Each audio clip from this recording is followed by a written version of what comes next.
hello. Let me get my stuff together here.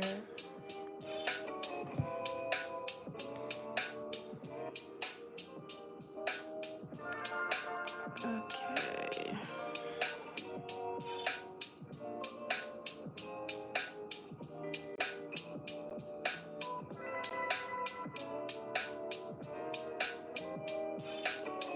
And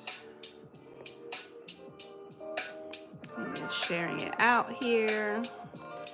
Sharing.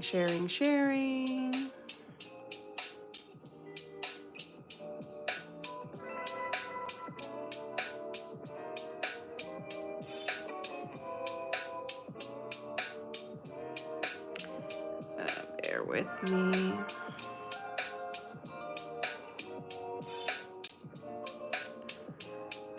No, I wasn't trying the laptop today. I've kind of given up on the laptop situation. And I think it honestly is just I need a new laptop because there's a lot of things that my laptop does that's not up to par. But hello. I hope all is well. I did share a few out. I hope all is well. This past week has been crazy for me. I usually do, but when I do that, it doesn't allow me, the issue when it comes to like doing it beforehand is that for some reason when I go back into it to actually start the live, it doesn't let me. So then I end up having to like start a whole new live anyway. So that's like typically what's happening. I don't know if it's like a browser issue. Maybe I need to use a different browser. Then the only time that works is if I do that on my phone. Like if I set it like up ahead of time, it works if I do it on my phone. But when I do it on my laptop, for some reason, I don't know, maybe it's something with the settings or what, I don't know. But it could very well be something I'm doing wrong. Who knows? But hey, we're here. We are 100% here. If you don't know me, my name is Debbie. I am a certified meditation coach. And if you have listened to Haven Inspired's videos, that is my voice that you hear. My voice sounds crazy right now because I literally, for anybody that was on the live last week, y'all saw me like drinking a lot of tea. Yeah, Tuesday, full-blown flu, okay? Full-blown 100% flu, okay? Well, actually, after talking to my sister who's in nursing school, she said it was most likely RSV because it literally lasted the whole entire week. I just started feeling better on Saturday. So I did pre-post a video on Wednesday that you guys got, so I hope that was helpful. But my second video that I was supposed to post for last week didn't happen because I was in the fetal position for 4 days. Hey, Dr. Quinn, thank you. Thank you for dropping by. But yeah, so yeah, that's why y'all didn't get a second video last week. I'm still kind of recovering. I've been taking Dayquil every day pretty much to get myself back. So my voice is still, it's better. I could probably record still this week, even if I am still like sick. But yeah, last week, I was no good. No bueno. Yes, I was, just sicky the whole week. And I didn't realize RSV lasts so long. From what they were telling me is that it can last up to 2 weeks. So, just so you guys know, stay safe. If you have a lot of RSV cases in your area, like still mask up. There's like nothing wrong with that. Cause yeah, no, I've never been sick like that before. Like I've had the flu, but RSV is different. Because it felt like the flu. Well, at first I thought it was COVID, but I took like 3 COVID tests, and all of them came up negative. And then I was like, okay, well then it just must be the flu. But I guess because of my respiratory issues that I was having while I was sick, they were like, no, it's definitely RSV. So please, please, please, everyone, stay safe, stay healthy, take your vitamins, take your vitamin C, take your elderberry, your zinc, your vitamin D. Mask up in very big locations with a lot of people. Because I went to a comedy show, and I'm pretty sure that's most likely where I got it from. I went to a comedy show and it was packed. It was packed in there. So just be safe, you guys. And yes, I'm feeling better. We're talking about setting boundaries tonight. And again, forgive my voice, but we're always talking about setting boundaries. It's just something that I had to remind myself of these past couple of weeks because of things changing, me getting new opportunities and maintaining old opportunities and trying to stay afloat, trying not to get myself to burnout status. So, which is probably why, not to say that's why I got sick, but sometimes we get sick because it's just our life telling us, it's God telling us, hey, sit down. You need to sit down. You're doing too much. So I thought this would be a good topic to talk about. So I have 7 affirmations to discuss. Feel free to write these down, use them however you want to use them, change the language if you feel like you need to change the language. And definitely, keep hold these true if you really do have a tough time setting boundaries. I know sometimes people feel like setting boundaries isn't as important depending on the situations, but they are so important, not just because you want to, it's not even about like more so of like with other people. It's also just like with yourself and being able to protect your peace and to protect your energy. And honestly, if you are a person that can set really solid boundaries, then the less that you have to go through healing processes, right?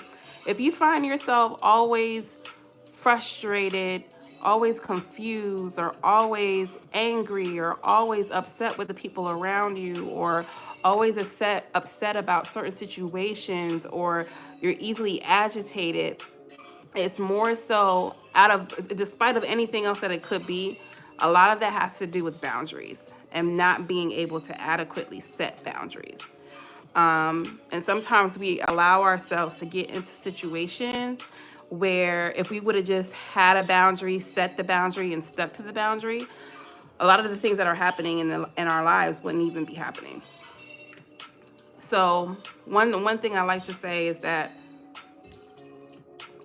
knowing and understanding how to set boundaries and how to stick to them is what keeps us at peace, which keeps us in contentment, which not necessarily keeps us happy, but will most likely eliminate a lot of the chaos that we bring that's brought into our lives or that we actually bring into our lives. So I hope these affirmations are helpful. It's just 7 of them, but feel free to expound on them. And the first one I'm going to start with is kind of like what I've been talking about anyway. First one is setting boundaries, protects my peace, and preserves my energy. Setting boundaries protects my peace and preserves my energy. A lot of times, and this is something that I've noticed just within my own personal life, and this is kind of an extreme. So this doesn't necessarily mean that this is what you need to do, but this is just something that's happened for me. me going on a journey of abstinence has cut out so much confusion and chaos in my life, because now it automatically cancels out the riffraff to where that part of my life isn't chaotic, right? But I noticed in my past that that part of my life was always, my romantic life was always chaotic, because I had a hard time setting boundaries in relationships. And I would just take things just because. And when I started setting boundaries in that area, doesn't mean that my phone's a little bit more dry. Yeah. And I'm actually okay with that. But it also created space for me to preserve my energy in that area, put that energy into me understanding myself and understanding my needs and my wants and my desires when it comes to that area. And now I have peace in that area. But now when that next relationship comes, I'm actually prepared, because I gave myself space to understand what my boundaries are going to be. You know what I mean? So really taking the time to think about the areas in your life that are always chaotic. And most likely in those areas, those are the areas that you have the most difficulty setting boundaries. Love the transparency. You're wonderful and wise. Oh, thank you. Yeah, I definitely I definitely want to make sure that I hit home on why boundaries are important, because I feel like a lot of times we say, okay, yeah, we're going to set boundaries, but we really don't see the benefit. So because we don't see the benefit, we don't really take the time to actually set the boundaries. Oh, thank you for listening every morning. I appreciate you. So that's why I did that in that area of my life, because I felt like that was one of the areas of my life that was most chaotic. And so sometimes you have to do radical change in order for you to break free of whatever that issue is. And then that way you can take the time to really evaluate what your wants and needs are. And then you'll actually even see a lot of the times that once you actually do that radical change and make the changes that you need to make, and actually put the boundaries in place, what you thought you wanted wasn't even necessarily what you wanted. It's what you are used to. It's what you're most comfortable with, but it's not necessarily what you want. So yes, thank you so much. Share the video. So that was number one. Setting boundaries protects my peace and preserves my energy. Number two, setting boundaries is an act of kindness toward myself and others. Setting boundaries is an act of kindness towards myself and others. So we already talked about how it's an act of kindness to ourselves, right? Because of the fact that it protects our peace and it preserves our energy. And it allows us, it gives us the space to center our energy on what matters and what's most important. But also it creates and cultivates better relationships with other people. When we're able to adequately set boundaries for ourselves, but then also set boundaries for those other people, and we're able to communicate that and articulate that in a way to where the other person understands, but then also doesn't feel judged or doesn't feel like there's no empathy or compassion, that helps you to cultivate better sustaining relationships. When you're able to adequately, communicate to the people that are around you what you need and what your desires are and what your boundaries are, it also empowers them to do the same. And in that relationship, that helps to build growth, that helps to build sustainability, and it also eliminates relationships that aren't meant for us. Thank you for putting that in the comments, Kiki. I appreciate you. So that was setting boundaries. That was number two. Setting boundaries is an act of kindness towards myself and others.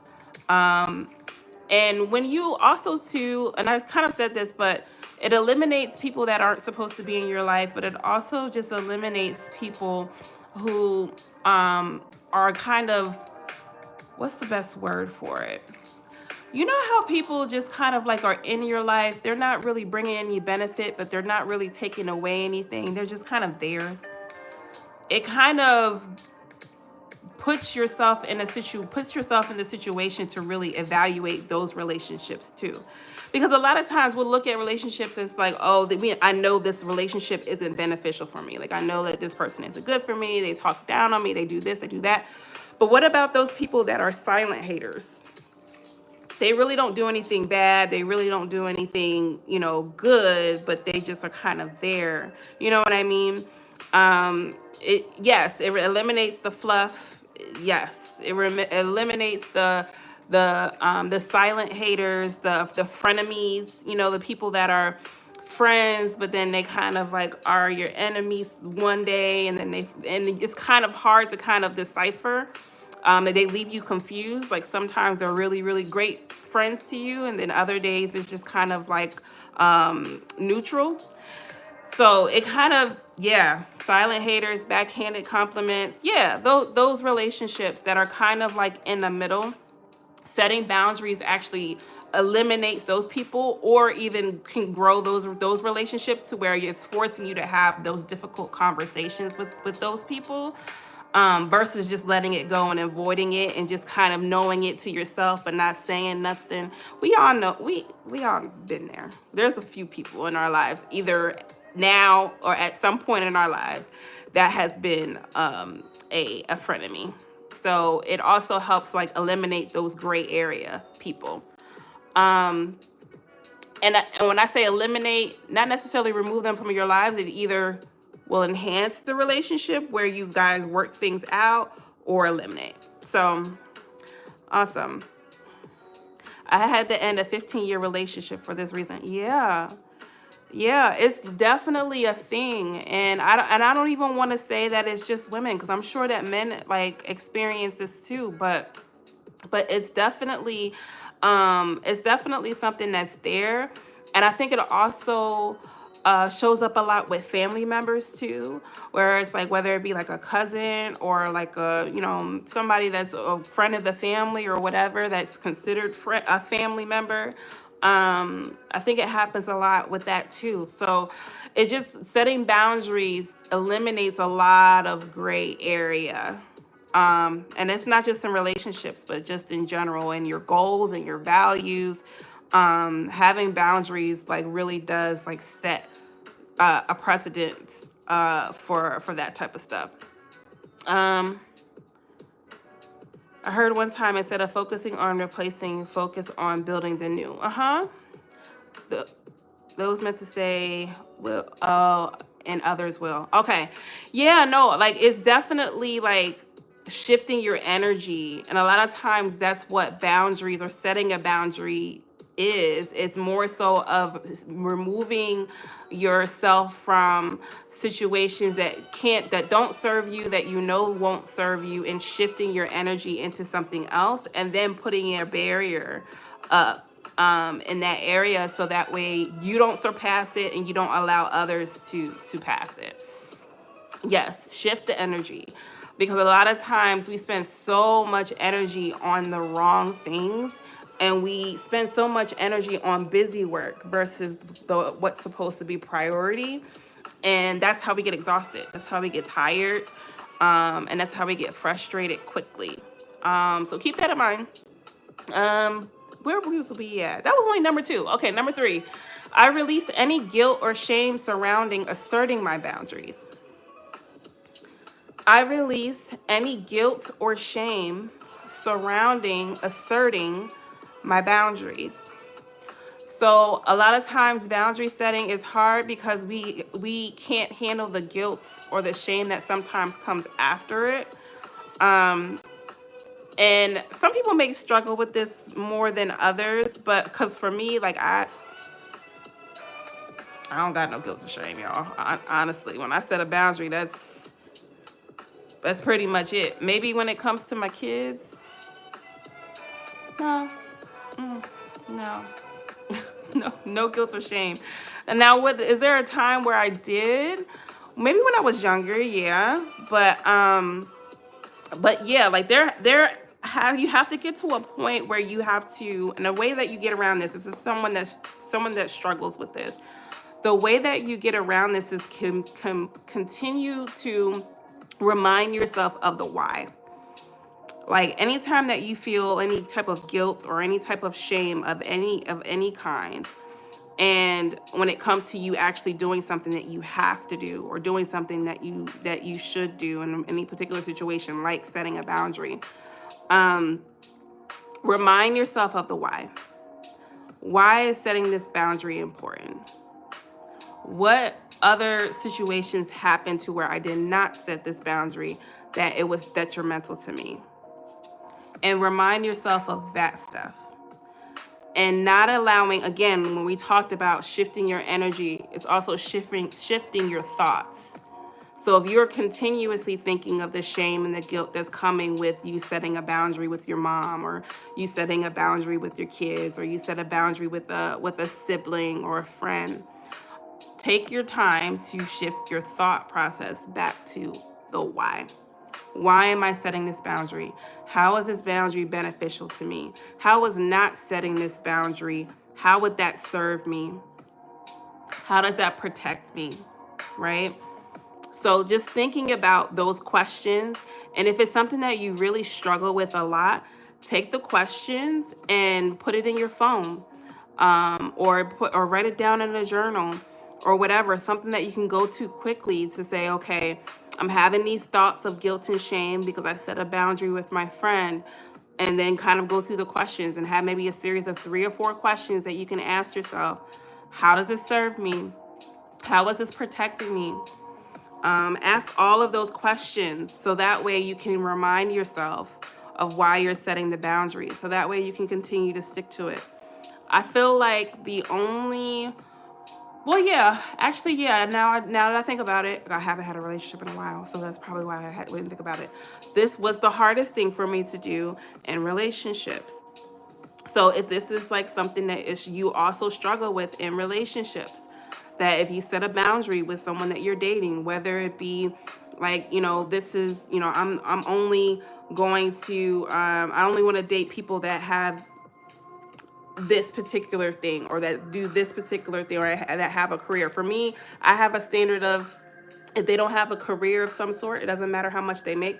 If they don't have a career of some sort, or something that they're working in that they're passionate about, then I don't want to date them, right? So then that's a boundary that I set for myself, because I've seen in other situations where I've been with people in different situations where it's something that clashed with me.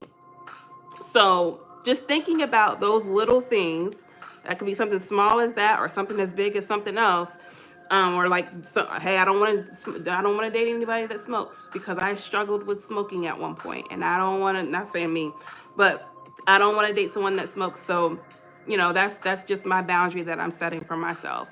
You know, just thinking about all of these different things that you're going to set, these guidelines, these standards, these boundaries. They're all the same thing. Thinking about all of those things, and then also thinking of the why. So that way, when these issues pop up where you feel like you want to surpass that boundary, you can remind yourself of the why. I had to set a boundary with someone I didn't think was for the long term, dating wise.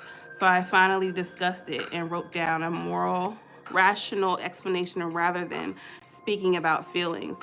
What's your approach, Debbie, with explaining the boundaries in love? Yeah, that's the hardest thing. But I think what's most important is to discuss a lot of those boundaries up front. I think the issue that we run into in relationships is that we bypass the boundaries in the beginning, and then we try to implement them down the line, and then get frustrated because this person cannot give you what you want. So I think the way to handle it in relationships is to make sure that when the boundary comes up, or when the boundary is going to be surpassed initially, to catch it in the beginning, because it's going to be very difficult to do it down the line, especially when someone is used to something being a certain way, right? But then also too, if you are already in it, you're already in it, so that happens. So if you are already in it, I would say you have to have like an honest, candid, forward conversation with that person, but then also making sure that once you set the boundary with them and you solidify like what things are supposed to be, that you don't surpass it yourself, because then that becomes confusing to the other person. So once you articulate and communicate what you want, what you need, what your boundary is, and you are forthcoming about it, and you're talking to the person about it in a way to where they can actually understand and receive it, once you do that, you have to stick to it. Because after that, if you don't stick to it, then that's when it's going to start backpedaling, and then that's when they'll try it for a couple of times, and then just to get you to stop talking about it, and then eventually they'll be back onto the same old. And also too, sometimes setting boundaries with other people also hurts you. So allowing yourself to process the hurt that you feel with setting the boundaries as well, especially when it comes to relationships. And that's not even romantic. It's just, friendships in general. Sometimes when you set a boundary with somebody, it kind of hurts you. It hurts your feelings. You're like, okay, well, I hate that it has to be this way type of thing. But also allowing yourself to process it too, so that way you don't backpedal. Okay.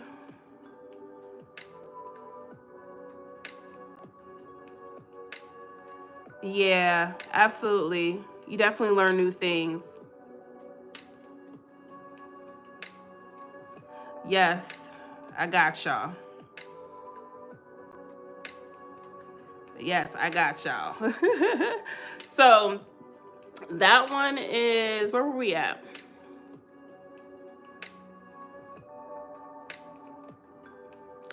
I release my guilt or shame surrounding asserting my boundaries. That was number 3. Number 4, I am not responsible for others' reactions to my boundaries. Number 4, I am not responsible for others' reactions to my boundaries.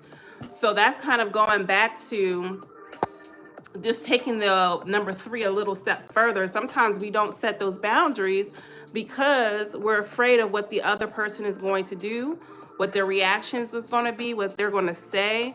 If they end up walking out of our lives, we're afraid of what the repercussions are, so we don't reset them. I don't know.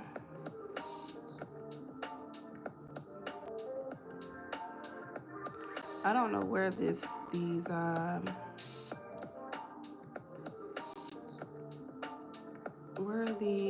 messages are coming from. This is weird.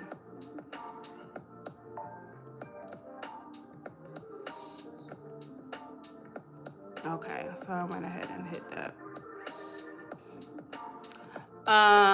Okay. So yes, I am not responsible for others' reactions to my boundaries.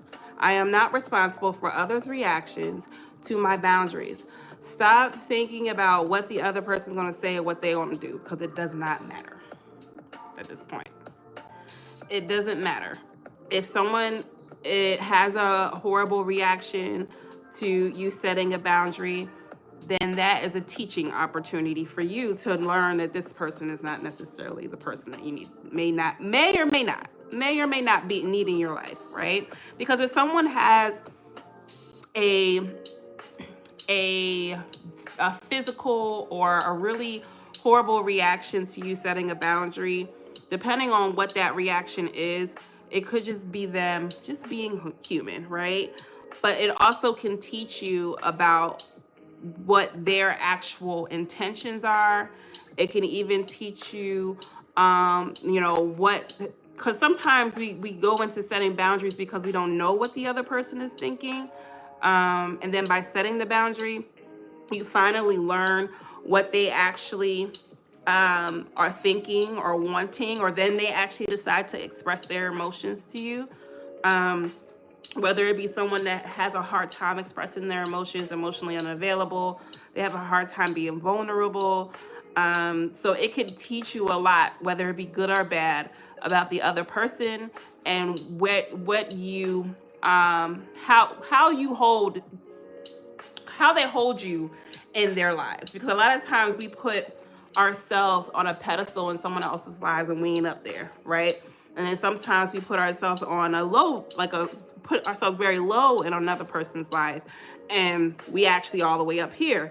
So it kind of gives you insight to how they actually feel about the emotion, the relationship that they have with you. Again, platonic or romantic, however, whatever relationship it is, and how they actually feel about you. So, understanding that you're not responsible for their reactions, but also understanding that their reaction is a teacher. Their reaction is the teacher for you to understand exactly what they're feeling, but also where you stand with them. Um, this one is so important since a lot of us were kids who were conditioned to earn love. Yeah. Yes. And love should be given freely, right? Love should be given. I mean, I don't say that as far as like, oh, I should just be deeply in love, but the love of God should be given to everyone. Everyone deserves kindness. Everyone deserves compassion. Everybody deserves empathy. Everyone's human. Everyone has. If you see somebody on the street and they walk past you and you smile back. There's, you know what I mean? Like everyone deserves some form of compassion and love. And so just making sure that when it comes to this particular affirmation, that yeah, we can't control other people's reactions, but it is going to also be a teacher. So just take that into consideration too. um Number 5.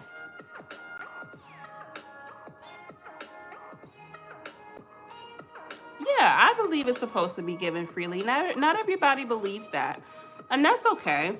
But for me, myself, personally, I believe that it should be. And if there's anyone that I can walk into a store and get checked out, and the person is just not in the best mood, I'm always that person will just crack a joke or just ask them how they're doing, or whatever, just to say like, hey, like, I see you even though I don't know you. Um, Number 5, I prioritize I prioritize my boundaries and communicate when I need support.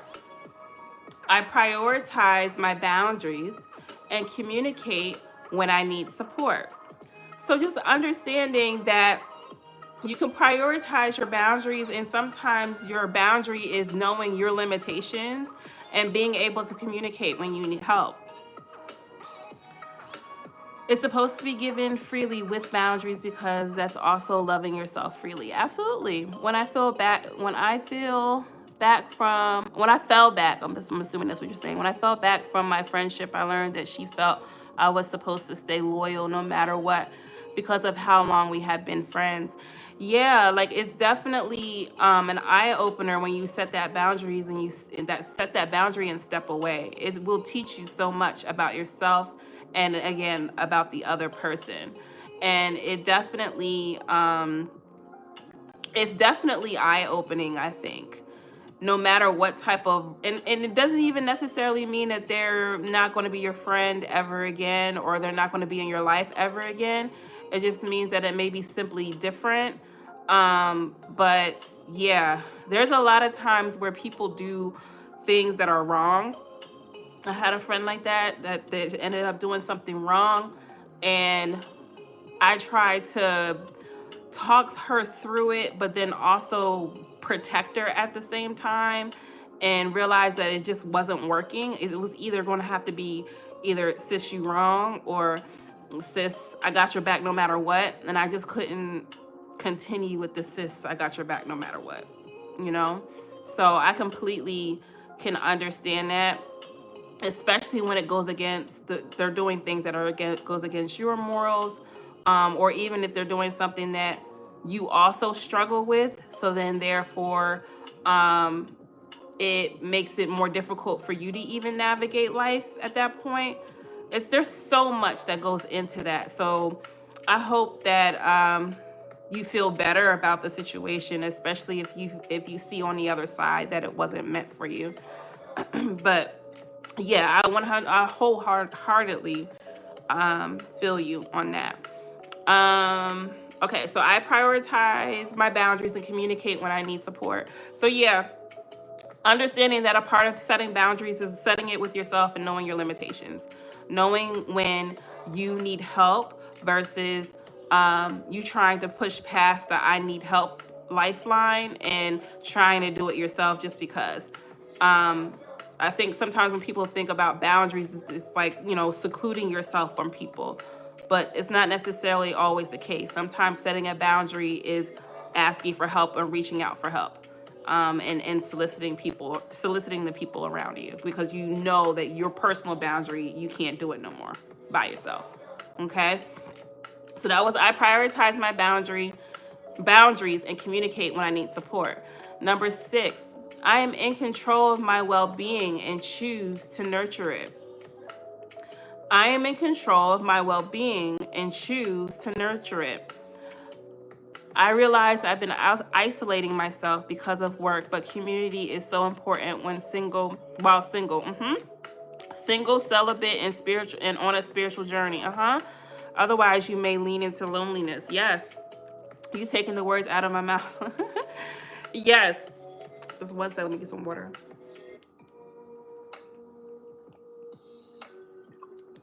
Man, that RSV. Woo, that RS Victor. That's what I've been calling him. RS Victor. Um, yes. So it's so important because I was always that person that didn't like being alone. I think I might have talked about this before, but I didn't like being alone and ended up forcing myself to be by myself, just because I felt like it was important that I wasn't so self-reliant on the people around me, and that I could be able to sit in a room by myself in solitude versus loneliness, because there's a difference between solitude and loneliness.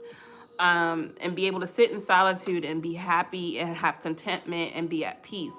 And now that I have found that contentment and peace in my solitude, it's hard for me to now get out, because I'm like, listen, I like my little bubble. I like being here. So I completely can understand that, and being able to intentionally seek community and intentionally get yourself out of the house. I mean, I've been taking myself on solo dates, because I actually was on a journey of like just removing myself out of not just like romantic relationships, but also just friendships. Because then you rely, when you don't have a romantic relationship, then you rely heavy on your friends. And then when you have a romantic relationship, then your friends they end up getting pushed to the wayside, so now they feel bad. So I was trying to figure out ways to make sure that I mitigate that, so that I'm not relying on other people for my happiness and my joy. So absolutely, time to expand the circle, because people need your talents and the lessons you learn. Yeah, I'm working on it. I'm trying to make sure that that I'm in the best place and at the capacity where I can be a friend, but also be able to set those boundaries. So it's a good thing that we're talking about this, to be honest. um, oh, thank you. I'm glad you learned a lot. I appreciate you. All right. So that one was, I am in control of my well-being and choose to nurture it. That was what that one is. So just understanding that the only person that you can control is yourself, and the only person that's in charge of your well-being is you. So we don't need to put anybody else around us in charge of our happiness, in charge of our peace, in charge of any of that outside of you and God, right? So understanding that you can take control of your well-being, understanding that you have the ability to advocate for yourself and to advocate for your own wellness, and that it's a choice to nurture that daily. It's a choice to make the decisions that you need to make daily. It's not something that's going to just happen. You actually have to do the work for it, and you have to do the work for it every single day. And those days that you're not doing the work for it, those are going to be the days that things are going to sneak up on you, as far as like just emotions or feelings, or thought patterns. Those are the days that you're not thinking about your well-being, is the days that those things are going to be sneaking up. Those things will sneak up on you, and then you're wondering like, oh man, I fell off my regimen, or I fell off of this, or I fell off of that, or I was extremely anxious today, or I was really frustrated today or confused today. And it's because you forgot about your well-being. So understanding that you are in control of it, and you have to nurture it, meaning you have to feed it. You have to make sure that you're allowing your well-being to continue to grow. And the moment that you stop is when chaos can kind of creep in. It's kind of like that scripture that talks about like an idle mind is a devil's playground. I can't remember what the actual scripture is, but it says an idle mind is the devil's playground, meaning like if you are not cultivating peace, cultivating mindfulness, cultivating thinking about your well-being and having positive thoughts, and reminding yourself of your self-talk and thinking of all of those things and keeping that a constant, it makes room for anxiety, it makes room for depression, it makes room for so much stuff that you don't want to be there. So you have to be intentional. Yes, as soon as you're not in alignment, in regimen, well-being, self-care with God, life hits you like a ton of bricks. Yes. Working to burn out. Working until burnout, is that what you mean? Working until burnout, and then you have a health issue or a lash out. Yeah, it always happens that way. As soon as I let up on prayer, as soon as I let up on meditation, as soon as I let up on just like reading or doing anything in regards to my well-being, as soon as that stuff happens, that's when my thought process everything just goes chaos. Thank you, Kiki. I really do appreciate you. Really do appreciate you for the thanks. Thanks, Spot. I really do appreciate you. So that's what that one is for. Just understanding and remembering that you are in control of your well-being. You are in control. And no one can take care of your well-being other than you and God. And God can tell you what to do, but you got to actually do it.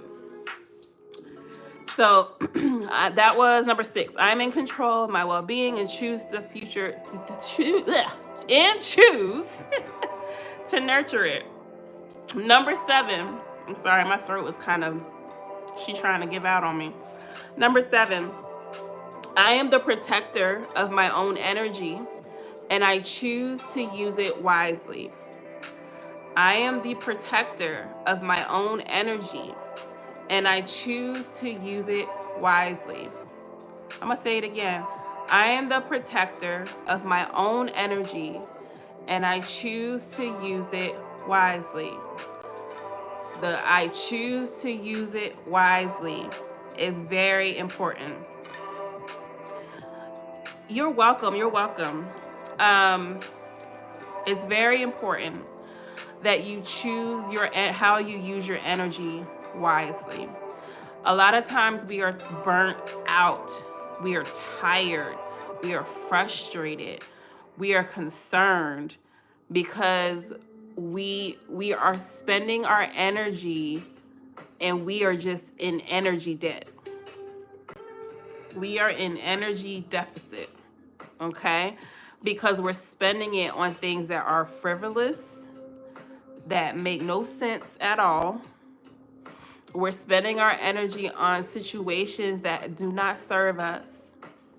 And we're spending our energy on liabilities versus assets.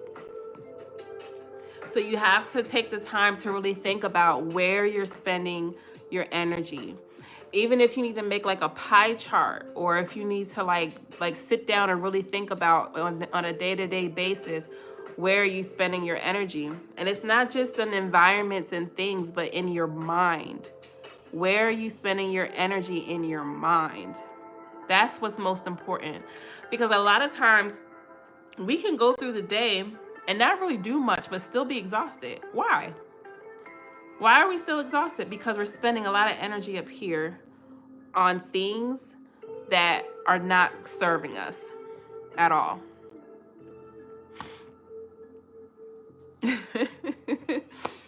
Make no sense. I couldn't think of anything else, but it's just stuff that don't make no sense. It just doesn't make any sense. Me going out after a long spurts of being in the house, yeah. Yeah, I literally, I feel like a lot of times we get like tired just by being out and amongst people, especially if you like are an introvert. But that's another thing of knowing your limits, right? Knowing and understanding your limits, and then putting yourself in situations that only allow you to get to that limit, and then you're able to remove yourself, setting things up in a way to where it's like, okay, I'm gonna go, but I know I'm only gonna be able to have the capacity to handle up until 9 p.m. tonight, and I'm leaving at 9 p.m. So just understanding. Listen, it is what it is. But yeah, so at the end of the day, y'all, understanding that you're a protector of your own energy, and really think about this week. This is your homework. I never really give homework. I'm gonna start giving y'all homework. This is your homework. I want you to really think about where you're spending your energy the most. Who are you spending the most energy on? Who do you argue? Do you find yourself arguing a lot? Who do you argue with a lot? What things bother you the most? And why are you spending that much energy? How much energy are you actually spending on it? So I want you guys to really think about that. Where are you spending your energy physically? Where are you spending your energy emotionally? Where you're spending your energy spiritually? And just really think through those things.